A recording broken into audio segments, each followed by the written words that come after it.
जय हिंद दोस्तों, आप सभी का स्वागत है एजुकेशन मैजिक के इस यूट्यूब चैनल पर। तो आप सभी का स्वागत करता हूं एजुकेशन मैजिक पे। तो चलिए, पिछली वीडियो में हम लोगों ने जो है देशी जनता को सभ्य बनाना, राष्ट्र को शिक्षित करना, उसके बारे में डिटेल में हम लोग पढ़े थे। ठीक है, तो आज जो है हम लोग क्वेश्चन आंसर का वीडियो लाए आपके लिए।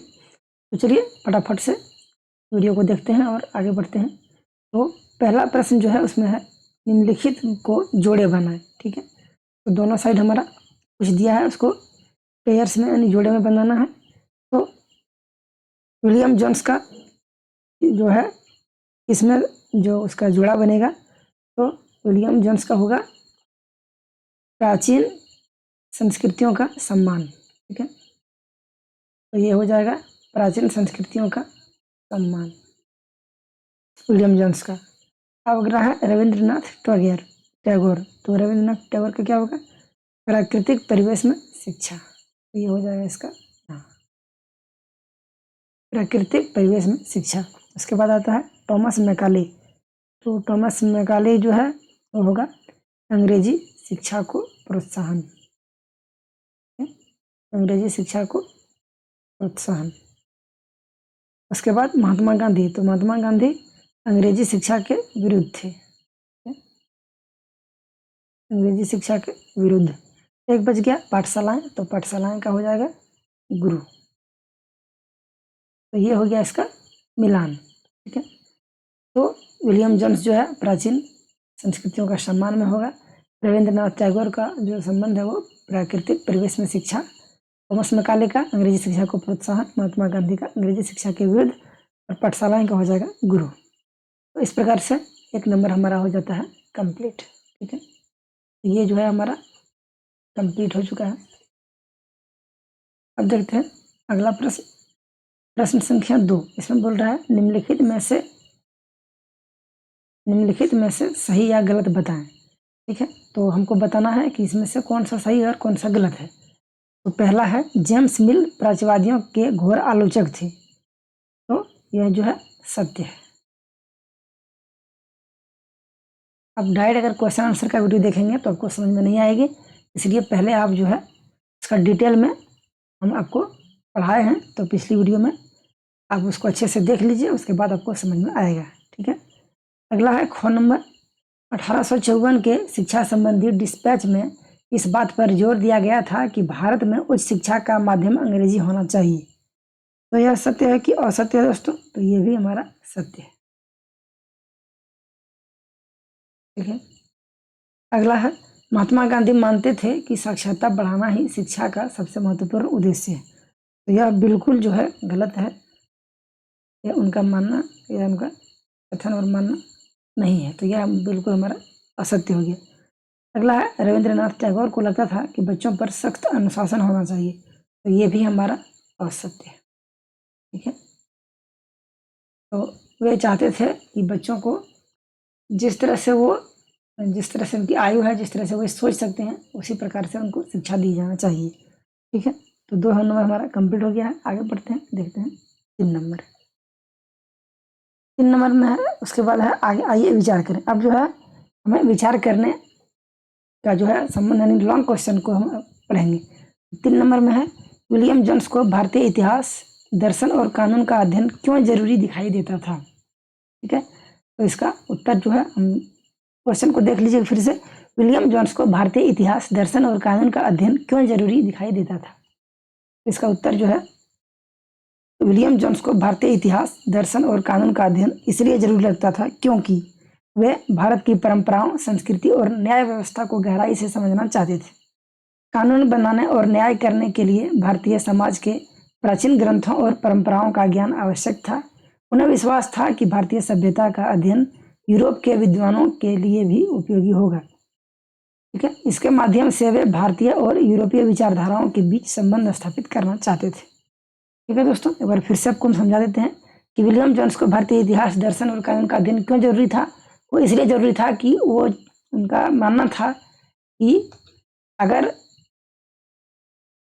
जो है भारतीय परंपराओं और संस्कृति और न्याय व्यवस्था को अगर हम गहराई से समझते हैं तो कानून बनाने और न्याय करने के लिए भारतीय समाज के प्राचीन ग्रंथों और परंपराओं का ज्ञान अवश्य होगा। ठीक है, उन्हें विश्वास था कि भारतीय सभ्यता का अध्ययन जो है यूरोप के विद्वानों के लिए भी उपयोगी होगा। इसके माध्यम से वे भारतीय और यूरोपीय विचारधाराओं के बीच संबंध स्थापित करना चाहते थे। अगला प्रश्न है हमारा प्रश्न संख्या 3। जेम्स मिल और थॉमस मैकाले क्यों ऐसा सोचते थे कि भारत में यूरोपीय शिक्षा अनिवार्य है? ठीक है, तो इसके बारे में हमारा उत्तर जो है, जेम्स मिल और थॉमस मैकाले का मानना था कि भारतीय शिक्षा पद्धति पुरानी और अव्यवहारिक है। ये उनका मानना था। उनका विचार था कि भारत को आधुनिक बनाने और ब्रिटिश शासन को मजबूत करने के लिए यूरोपीय शिक्षा यानी विशेषकर अंग्रेजी शिक्षा आवश्यक है। इससे भारतीयों को अंग्रेजी भाषा और पाश्चात्य विज्ञान तथा ज्ञान से परिचित कराया जा सकेगा और वे अंग्रेज शासकों के अधीन बेहतर ढंग से काम कर सकेंगे। तो जेम्स मिल और थॉमस मैकाले ऐसा सोचते थे। इसी प्रकार से यूरोपीय शिक्षा अनिवार्य है। तो वो जो है भारतीय सब उसका मानना था कि यह जो भारतीय शिक्षा पद्धति है वो पुरानी और अव्यवहारिक है। ठीक है, आगे बढ़ते हैं प्रश्न संख्या 5। 5 नंबर में क्या है, महात्मा गांधी बच्चों को हस्तकलाएं क्यों सिखाना चाहते थे? इसका उत्तर है हमारा दोस्तों, महात्मा गांधी का मानना था कि शिक्षा केवल पढ़ाई लिखाई तक सीमित नहीं होनी चाहिए बल्कि जीवन उपयोगी भी होनी चाहिए। वे चाहते थे कि बच्चे हस्तकला सीखें ताकि उनमें आत्मनिर्भरता विकसित हो। हस्तकला से बच्चों में श्रम का सम्मान करने की जो है आदत पड़ती है। इससे शिक्षा का संबंध जीवन और आजीविका से जुड़ता है। इसी प्रकार गांधी जी बच्चों को संपूर्ण और व्यवहारिक शिक्षा देना चाहते थे। ठीक है, तो हस्तकलाएं इसीलिए सिखा देना चाहते थे क्योंकि उनका मानना था कि हस्तकलाएं जो है आत्मनिर्भर बनाती है और जो है जीवन जो है उसको आजीविका से जुड़ा होने के लिए जरूरी है। अगला है 6 नंबर क्वेश्चन, महात्मा गांधी ऐसा क्यों सोचते थे कि अंग्रेजी शिक्षा ने भारतीयों को गुलाम बना लिया है? इसका उत्तर ये है दोस्तों, महात्मा गांधी का मानना था कि अंग्रेजी शिक्षा भारतीयों को अपनी संस्कृति, भाषा और परंपरा से दूर कर देती है। इससे भारतीयों में हीन भावना आ जाती थी और वे अंग्रेजों को श्रेष्ठ मानने लगे थे। अंग्रेजी शिक्षा का उद्देश्य भारतीयों को अंग्रेजों का आज्ञाकारी सेवक बनाना था। गांधी जी के अनुसार इस शिक्षा ने भारतीयों की स्वतंत्र सोच को कमजोर कर दिया और उन्हें मानसिक रूप से गुलाम बना दिया। ठीक है, तो ये था हमारा इसका पूरे टॉपिक का क्वेश्चन, उसका और इसका आंसर। तो उम्मीद करते हैं कि आपको डिटेल में जो है समझ में आ गई होगी वीडियो को। अगर आपको कुछ समझने में प्रॉब्लम हो तो हमें आप कमेंट करके ज़रूर से ज़रूर बताइएगा। तो thank you so much video में बने रहने के लिए। एजुकेशन मैजिक में आपका एक बार फिर से स्वागत है।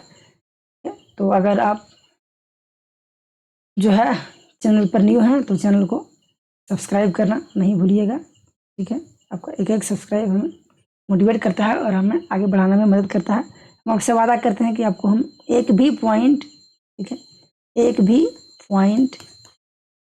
भी चैप्टर और बिना समझाए, बिना क्वेश्चन आंसर का हम कुछ भी नहीं आपको छोड़ेंगे। आपसे हम वादा करते हैं, चाहे वो किसी भी क्लास के हो और कोई भी सब्जेक्ट का हो। ठीक है, लेकिन दोस्तों धीरे धीरे जो है आपके बीच हम वीडियो लाने की कोशिश करते हैं और जो है अब हम कंटिन्यू इसको बरकरार रखेंगे। तो हम उम्मीद करते हैं कि आपको बेहतरीन तरीके से समझ में आई है। तो क्वेश्चन आंसर इसका कुछ प्रकार ऐसा था। वीडियो को लॉन्ग करना हमारा कोई उद्देश्य नहीं है, टू द पॉइंट हमको समझाना है। चैप्टर में आपको हम समझा चुके हैं। उसके बाद यहाँ तो प्रश्न संख्या 1 और 2 में उसको जोड़ना था, 2 में सही या गलत बताना था। उसके बाद 3, 4 जो है 3 से 6 यानी तीन क्वेश्चन लगभग हमारा लॉन्ग था। तो इसको हम गहराई से समझ लिए। तो चलिए आप हमें कमेंट करके जरूर बताइएगा आपको वीडियो कैसी लगी और दोस्तों के साथ शेयर कीजिएगा। मिलते हैं अगले वीडियो में अगले टॉपिक के साथ। तब तक के लिए धन्यवाद। Thank you so much. आपका दिन शुभ हो। आप जो है मेहनत करें और अपने फील्ड में आगे बढ़े, ये मेरी आपसे आपको शुभकामनाएं हैं। थैंक यू सो मच दोस्तों।